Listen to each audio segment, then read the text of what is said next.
Mass అనే పదానికి బొడ్డు కోసి పేరెట్టిందే ఆయన చూసే.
Actually ಚೆನ್ನಾಗಿರೋದು.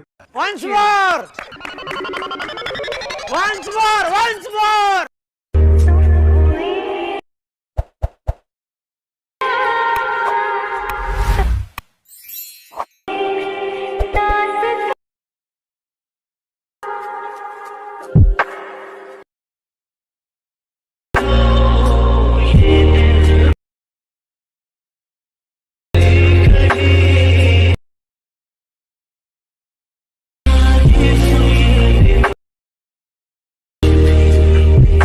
ಈ ವಿಡಿಯೋ ನಿಮಗೆ ಇಷ್ಟ ಆದ್ರೆ ನನ್ನ ಚಾನೆಲ್ನ ಪ್ಲೀಸ್ ಸಬ್ಸ್ಕ್ರೈಬ್ ಮಾಡ್ಕೊಳ್ಳಿ.